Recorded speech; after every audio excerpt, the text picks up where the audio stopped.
kalian kesini, pasti akan berjumpa sama sobat-sobat otan yang gagah ini.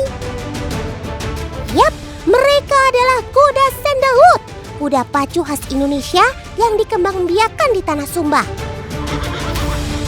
Nah, ini dia nih, kuda ciri khas dari Sumba dengan budayanya pasola. Sekarang ini saya mengikuti mereka, kegiatan mereka nih, yaitu mempersiapkan kuda dan melatih kuda untuk pasola nanti.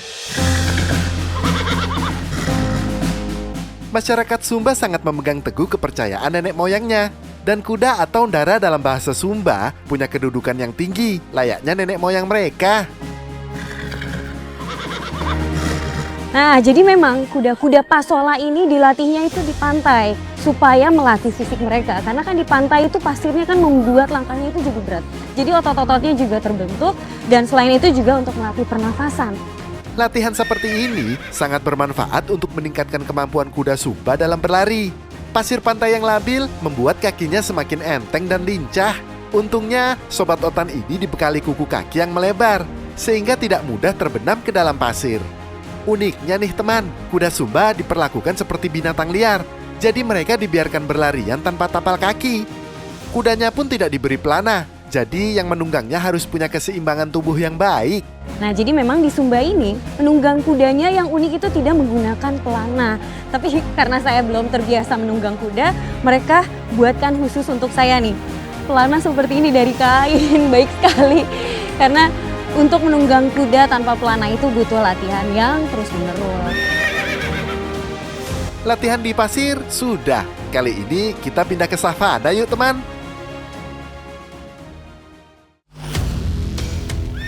Sepertinya kali ini Kak Hana mau mencoba menjinakkan sobat otan nih. Nah, sekarang ini saya bersama masyarakat Kodi ini mau mencoba menjinakkan kuda liar yang berada di Sumba. Dan ini pertama kalinya dalam hidup saya agak deg-degan sih dan cukup memacu adrenalin.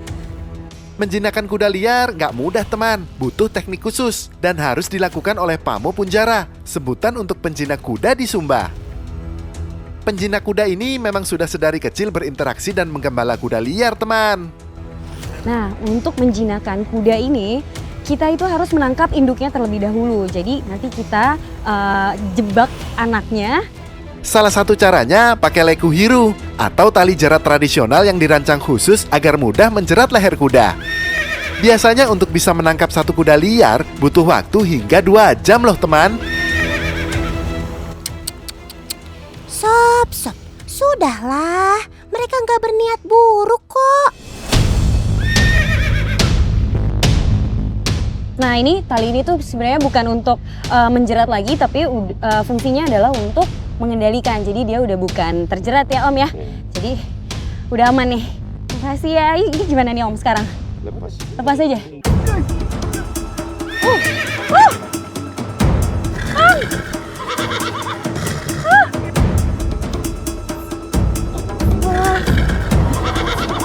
Wah, dia mengamuk nih kayaknya.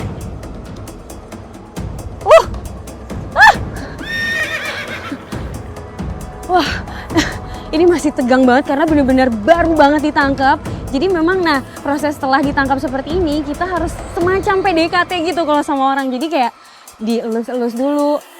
Kulihat napasnya masih parah banget. Teman, kuda liar yang baru dijerat masih sangat agresif. Jadi nggak heran kalau sobat otan ini berusaha untuk melepas jeratan talinya. Beberapa kondisi memang sering membuat kuda berlaku agresif. Jadi emang dipasangnya juga tali. Ya. Harus kuat ya karena dia kuat sekali. Dan ini perkiraan umurnya adalah sekitar 6 bulan ya, sekitar 6 bulan. Ini 6 bulan aja tenaganya kita berdua loh dan bertiga bahkan ini. Tapi kalah kuat. Sikap kuda seperti ini lambat laun akan membuatnya lelah teman. Dan saat seperti inilah kuda akan mudah dikendalikan. Nah, ini sekarang kudanya sudah mulai tenang. Seperti yang saya bilang tadi, karena dia udah kehabisan tenaga, udah meronta-meronta di awal. Ini sekarang saya mau coba untuk pegang. Udah bisa belum ya? Dia masih belum mau.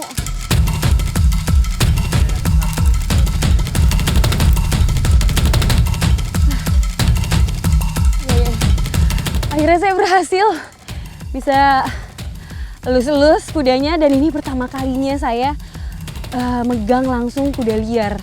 Wah, rasanya capek banget pastinya karena tadi habis kejar-kejaran dan tegang juga, deg-degan, tapi senang banget karena berhasil akhirnya bisa nangkep kuda liarnya. Akhirnya kamu luluh juga, Sob. Gitu dong. Sekarang ini kita mau memandikan langsung kuda liarnya, tapi kita harus bawa juga induknya karena induknya udah jinak, sudah terbiasa dengan orang, dan nantinya mungkin anaknya juga akan mengikuti sifat jinak dari induknya.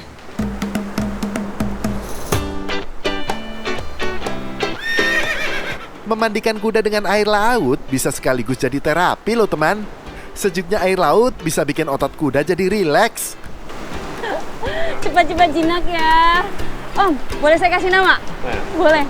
Nah, ini kuda pertama saya nih, langsung kasih nama ya. Saya kasih nama, berhubung namanya warnanya coklat, saya kasih nama Brownie deh.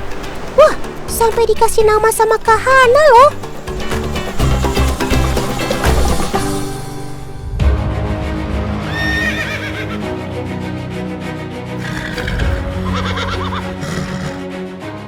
Nah, ini dia nih yang saya tunggu-tunggu. Akhirnya saya bisa cobain yang namanya pasola. Walaupun cuma latihannya saja, karena pasolanya sendiri adalah kegiatan yang biasanya dilakukan oleh laki-laki.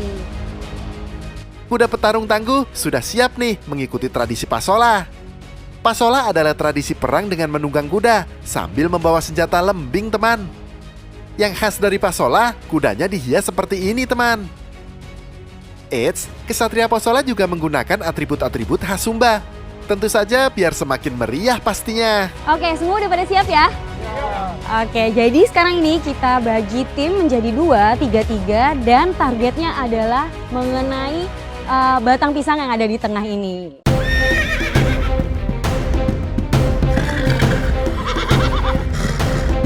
Wah, gak mudah emang untuk melempar lembing ke target sambil menunggang kuda. Kuda bukan cuma harus berlari dan menopang beban, tapi juga mengikuti arahan kesatria pasola supaya bisa tepat melempar lembing ke sasaran.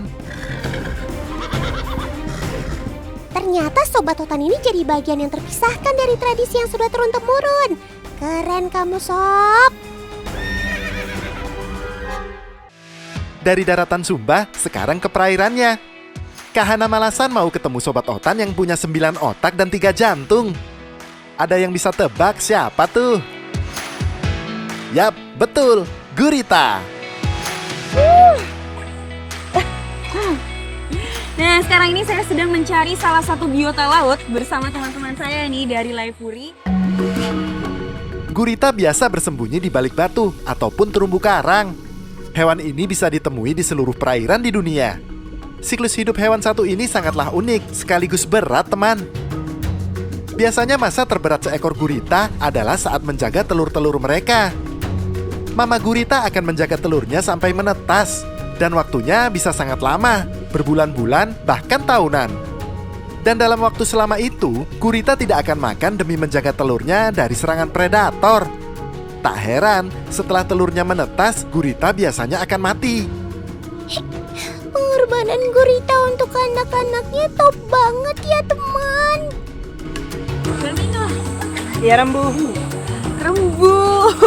Nah, jadi rembu itu merupakan panggilan untuk wanita di Sumba, gitu ya Bang ya?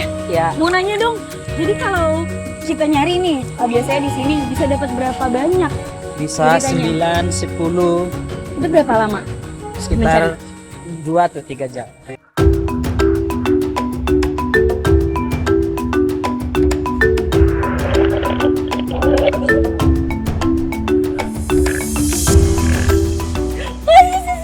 Wah, dapet. Wah, lumayan nih, lihat deh. Wow, oke, hati-hati. Nih, tapi beneran loh, ini kita belum sampai 1 jam, udah dapet 1. Saya yakin banget abis ini pasti kita dapat lagi. Jadi yuk kita langsung cari lagi, Bu. Keunikan lain dari gurita, hewan satu ini pintar berkamuflase alias mampu meniru bentuk dan perilaku benda mati, seperti terumbu karang, serta spesies hewan laut lainnya. Sobat Otan ini sedang menirukan gaya ular laut tuh. Nggak hanya itu saja teman, gurita juga pandai menyamar sebagai lionfish jika merasa terancam. Jadi nggak ada yang berani mendekatinya untuk memangsa. Rabu, dapat lagi. Ramuana, dapat lagi. Wah, dapat lagi. Ini bisa dipegang nggak? Dapat lagi dan yang ini lebih besar. Boleh saya pegang nggak sih? Boleh. Bahaya nggak? Tidak. Nempel. Dia emang langsung nempel gitu ya? Iya. Gimana nih cara pegangnya? Pegang di kepalanya Bagian saja. di Ya, di kepalanya leher. saja. Ya, ya. Gini ya? Ya, ya, ya. Nah, kita itu harus hati-hati sama bagian tentakelnya ini, wah. Karena kalau dia menyentuh tangan itu dia seperti vakum menyedot gitu. Jadi nempel lengket banget. Nih, seperti ini nih, tuh. Ya, dia nempel kan? Gurita punya 8 tentakel di tubuhnya. Selain untuk menangkap mangsa, juga melindungi diri dari predatornya, teman. Gurita bisa dicari kapan saja tanpa mengenal musim. Ya ampun, itu burung apa? Kok lucu banget sih? Itu loh, bulu-bulunya mekar bagaikan bunga-bunga.